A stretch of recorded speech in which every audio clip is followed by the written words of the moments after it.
नमस्कार. मी हवामान अभ्यासक अनिल राज मुलगे, राहणार मुलगेमळा, बार्शी, जिल्हा सोलापूर. दिनांक 17 मार्च. मित्रांनो, मी आपणाला दिनांक 5 मार्च रोजी अवकाळी पावसाबद्दलची माहिती सांगून आपणाला सतर्क केले होते. त्याप्रमाणे राज्यात अवकाळी पावसास सुरुवात होत आहे. आज राज्यात वारे वाहतील. त्यापैकी दुपारनंतर राज्याच्या पश्चिम भागातील सर्व जिल्ह्यात तसेच खान्देश, विदर्भात वाऱ्याचा वेग जास्त राहील. नांदेड जिल्ह्यात जोरदार वारे वाहतील. तसेच आज मुंबई व उपनगरा कोकणात पुणे, सातारा, सांगली, कोल्हापूर, बेळगाव, सोलापूर, अहिल्यानगर, बीड, धाराशिव, लातूर, नांदेड, परभणी, हिंगोली, जालना तसेच विदर्भात हवामान ढगाळ व सूर्यप्रकाश असे राहील. तसेच आज लातूर जिल्ह्याचा दक्षिण भाग व पूर्व भाग तसेच नांदेड जिल्ह्याचा दक्षिण भाग या दिलेल्या भागात जोरदार वादळी वाऱ्यासह, विजांच्या कडकडाटासह, ढगाच्या गडगडाटासह मध्यम ते मुसळधार पावसाची शक्यता राहील. काही ठिकाणी पावसासोबत गारा पडण्याची शक्यता राहील.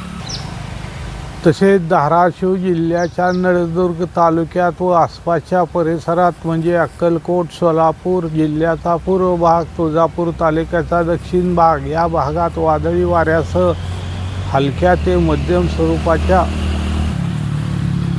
पावसाची शक्यता राहील. तसेच रत्नागिरी, सिंधुदुर्ग जिल्ह्यात वादळी वाऱ्यासह, ढगाच्या गडगडाटासह हलक्या ते मध्यम पावसाची शक्यता राहील. बेळगाव जिल्ह्यात वादळी वाऱ्यासह, ढगाच्या गडगडाटासह मध्यम ते मुसळधार पावसाची शक्यता राहील.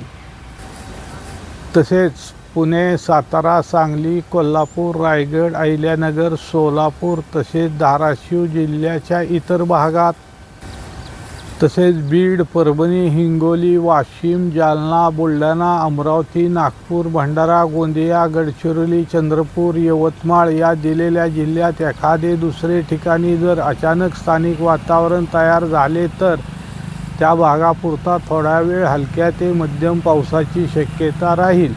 जर स्थानिक वातावरण तयार झाले नाही तर पावसाची शक्यता कमी राहील.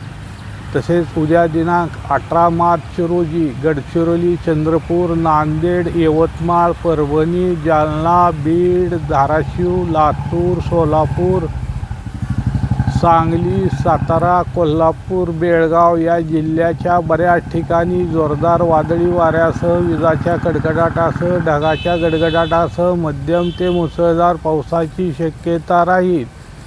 सदर काळात काही ठिकाणी गारपिटीची शक्यता राहील.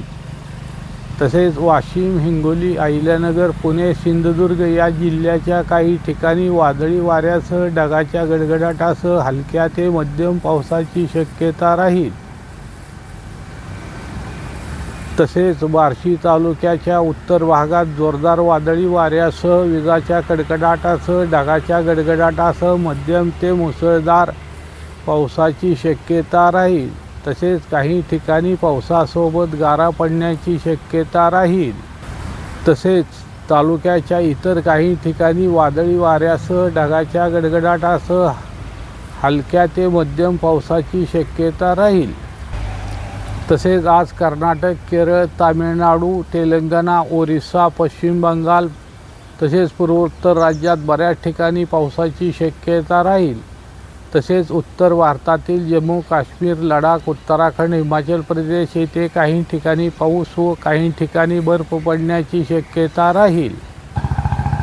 महत्त्वाचे मित्रांनो, सदर पाऊस हा दुपारनंतर पडण्याची शक्यता असल्यामुळे सदर हा पाऊस जोरदार वादळी वाऱ्यासह, विजांच्या कडकडाटासह, ढगाच्या गडगडाटासह पडेल.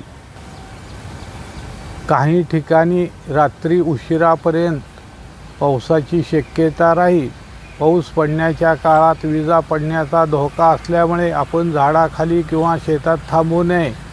तसेच आपली जनावरे झाडाखाली बांधू नयेत. तसेच काही ठिकाणी गारा पडण्याची शक्यता असल्यामुळे आपली जनावरे उघड्यावर पण बांधू नयेत. गेल्या 2 दिवसापूर्वी ओरिसा राज्यात बऱ्याच ठिकाणी विजा पडून बरेच जण जखमी झाले आहेत असे कळले आहे. काही घराचे पण नुकसान झाले आहे असे कळले आहे. सदर काळात आपल्या मोबाईलचे नेट बंद ठेवावे. शेतकरी मित्रांनो, आपली काही पिके काढली असल्यास वादळी पावसामुळे ती व्यवस्थित झाकून ठेवावी. शक्य झाल्यास दुपारपर्यंत त्याची मळणी करून घ्यावी. सदर माझा हा व्हिडिओ इतरांना शेअर करावा ही विनंती, जेणेकरून इतर शेतकरी बांधवांचे नुकसान टळेल. सदर माझा हा व्हिडिओ आवडल्यास त्यास लाईक करा, सबस्क्राईब करा. धन्यवाद.